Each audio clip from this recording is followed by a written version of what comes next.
compromiso y servicio.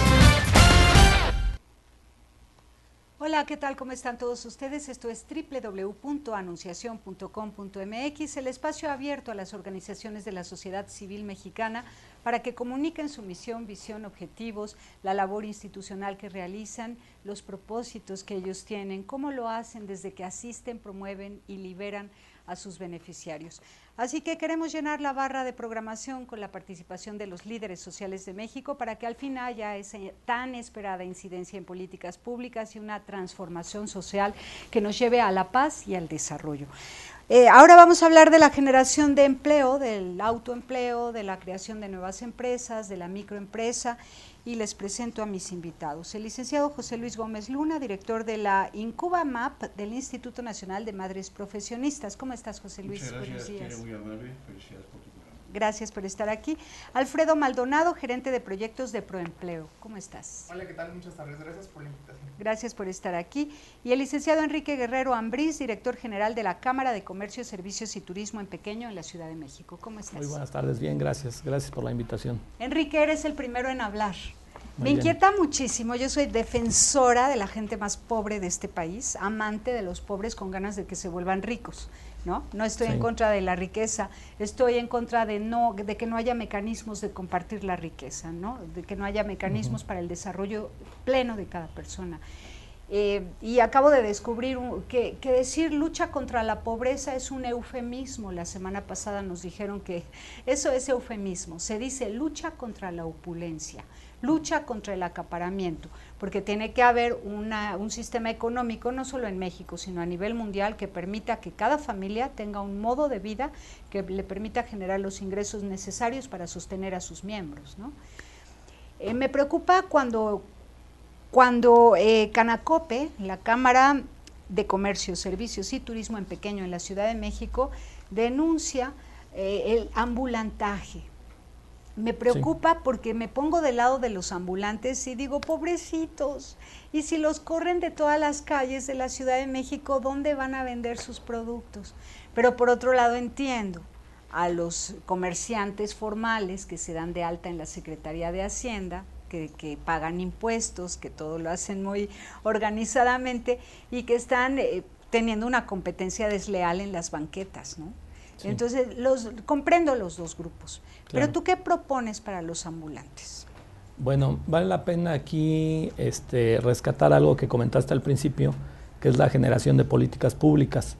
Creo que el problema de forma general en cuanto al ambulantaje es un problema de política pública que no se ha generado durante muchos años y que desafortunadamente los ambulantes han sido tomados como botín político. Esto es, año con año vemos lo que está pasando ahorita en el centro histórico, en cada elección lo vemos, y los pobres cuates ahora sí que los quitan de un lado, les prometen algo, y en tiempo electoral ellos para presionar vienen a invadir el centro histórico para ver qué van a obtener a cambio de sus votos. Entonces todo esto ha sido un botín político, han sido utilizados. Nosotros entendemos perfectamente que muchos de los ambulantes están queriendo generar un ingreso para mantener a una familia. El problema de esto es que la misma actividad del informal no ha sido un proceso de tránsito a la formalidad. Ese es uno de los problemas. Eso te iba a preguntar. Eso sería el ideal. Claro. Que hubiera una ley donde se determina un plazo. Tienes un año máximo para experimentar tu negocio, para emprender en él, pero al cabo de un año de resultados, tú ya te vas a formalizar. Ese sería el ideal. Y no existe una ley. No existe. El propósito sería que si bien por a lo mejor el capital que no tienen, las condiciones, la necesidad, entraran por fuerza a este sector, pero que tuvieran un proceso para pasar a la formalidad. Eso no existe hasta hoy y desafortunadamente hay mucho ambulantaje, mucha informalidad que pasa ya a otros niveles que ya son ilegales totalmente. Si bien la informalidad empieza en la ilegalidad del concepto de que no existe el uso del suelo para estar en la vía pública, o sea, eso no existe tampoco en las leyes, más sin embargo se practica, pasa a no estar con un permiso en la vía pública, a vender piratería, a vender contrabando, a vender robado, a vender una serie de cosas que va a afectar más a la sociedad y a quien está produciendo. Entonces, mucha de esta gente logra formar un ingreso bastante solvente y ya no quiere pasar a la formalidad, ni siquiera lo piensa. Porque se da cuenta de lo cómodo que es vivir sin compromiso, sin pagar impuestos. Exactamente. Y entonces lo que hace es decir, bueno, tenía yo un puesto, ahora tengo 2, y luego tengo 3, luego tengo 4, luego 5, luego soy dueño de una calle en Tepito, ¿no? Y entonces, y esto es lo que se ha permitido, no hay política pública para ello. Entonces, ese es el problema de fondo del ambulantaje, de la informalidad, y que se ha convertido en un botín que hoy cualquier candidato puede prometer y usar y convenir por abajo del agua qué es lo que les va a dar, en dónde los va a poner, y obviamente también estos liderazgos pues están hechos a base de intereses, porque no son liderazgos que realmente estén defendiendo al sector empresarial, si quieres de los informales, sino están defendiendo un interés que es una cuota económica que ellos también van a tener. Muy bien, pero ahora, muchos mexicanos, la mayoría, tú sabes, 52 millones de personas son pobres en este país. Cuando viven en zonas urbanas sufren mucho más que cuando viven en el campo. Cuando están en el campo pueden sembrar hortalizas, criar algunos animales, matar de vez en cuando un puerco, en fin, ¿no? De algún modo todavía hay solidaridad comunitaria en las zonas rurales, sobre todo en las zonas indígenas, ¿no? Pero en la zona urbana vivir sin un empleo es tremendo. Entonces de pronto está una señora que sabe hacer churros, que sale con una canasta a vender churros, que le va bien y tiene a una nuera y a una hija que también están desempleadas, les da a cada una canasta y empiezan a tener éxito en el negocio de vender churros, ¿no? ¿Tú qué piensas de ellas? Muy bien, a final de cuentas es una iniciativa que tiene a lo mejor una madre de familia, a lo mejor hasta es jefa de hogar, ella lleva el sustento a su casa y está buscando. A final de cuentas está ejerciendo una actividad por necesidad que si bien está entrando, como te decía, en una parte ilegal al no tener un permiso, pero no está rebasando el orden en cuanto a lo que ya sería algo delincuencial. Malo sería a lo mejor que la señora pues empiece a producir películas piratas y las esté vendiendo en el zaguán de su casa, ¿no? Eso sería peor. Ahora, este problema viene a enfocarse en la actividad tan difícil que es para los formales. Si a la señora le dices tú, oiga, dese de alta para que venda churros, la complicación va a estar bastante difícil, ¿no? Entonces, aquí vienen las políticas públicas que no se han generado para facilitar el poder ejercer una actividad formal empresarial en el mercado, ¿no? De una forma fácil, barata, accesible, así como sacas tu IFE, que sacaras tu registro en Hacienda de una forma muy fácil. El registro de Hacienda posiblemente lo puedas obtener muy fácilmente, pero eso no te da un permiso, eso nada más te da el derecho a pagar impuestos. Entonces ya después vienen los permisos. Si vamos al caso del Distrito Federal, pues viene lo que es el uso del suelo. Y en el uso del suelo lo puedes hacer tanto en SEDUBI como en la delegación. El problema de SEDUBI y de la delegación es que no hay una actitud de servicio hacia el empresario.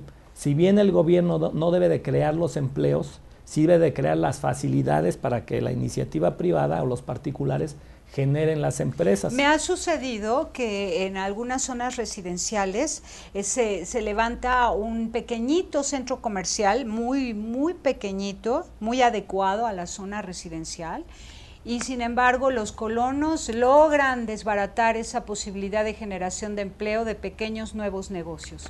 ¿Qué dices a esto? Bueno, hay que revisar sobre todo, desafortunadamente se da mucho el disfraz. Yo te puedo decir que en Altavista pusieron un anuncio de que estaban generando una zona de alimentos y hoy en día es un bar, es un antro, ¿no? Entonces también hay una serie de problemas que se dan en la práctica para obtener permisos y después regularizarlos o amparos, etcétera, etcétera. Si de manera natural este lugar, esta plaza es totalmente noble, los giros no son de alto impacto, pues creo que debería de haber cierta apoyo de la colonia, de la zona residencial, para que se pueda ejercer este tipo de actividad. Claro. Es uno de los problemas que existe en SEDUBI, el uso del suelo, que te van a decir, oye, te voy a poner un caso también en San Ángel, es zona residencial de monumentos históricos, etcétera, etcétera. Y entonces está el mercado y a 2 cuadras encuentras cantinas, antros, etcétera, etcétera. Y cuando quieres poner un negocio, papelería, bonetería, miscelánea, un súper, un internet, te dicen, no, estás en zona patrimonial y de monumentos históricos. No se puede. Entonces el problema gravísimo es la corrupción. Exactamente, todo esto acaba derivando en una corrupción. ¿Y este es un asunto de educación o es un asunto de leyes? Pues mira, yo creo que son los dos.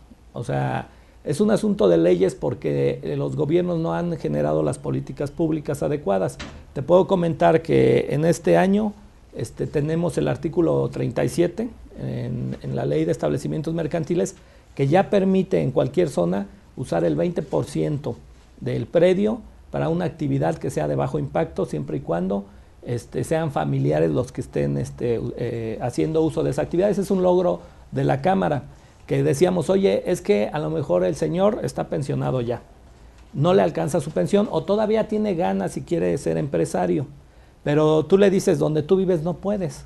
Entonces ya tiene que rentar, ya tiene otra logística diferente. Y en cambio a lo mejor el señor tiene un espacio en su domicilio que lo puede utilizar, puede ahí hacer su empresa, bajar, subir a comer, etcétera, etcétera, y estar en el mismo lugar y generar ahí una fuente de empleo. Y entonces ya se permite esto. Se permite hasta 20%, eso es un logro. O sea, ocupar el 20% de mi casa para predio, el negocio. Así es, eso ya se permite. ¿En qué ciudades, en qué aquí estados? En el Distrito Federal. ¿Solo en el DF? Sí. ¿En el Estado así de México, no? Desconozco, creo que no es así. Sí, no se permite. Uy, qué lástima. Pero bueno, ese es un principio, ¿no? Pero este principio podríamos tener 10, 15 o 20 diferentes que apoyaran al sector, que generaran empleo, que esta parte. Y que no tengan que irse de ambulantes a las calles, sino desde su casa tener su negocio. Así es. Vamos a un corte y seguimos platicando. Me agrada muchísimo que te hayan escuchado Alfredo Maldonado y José Luis Gómez Luna, porque, bueno, esto es interesante para ustedes, ¿no? Y crear la vinculación entre Canacope y Proempleo e INAMAP, formidable. Volvemos.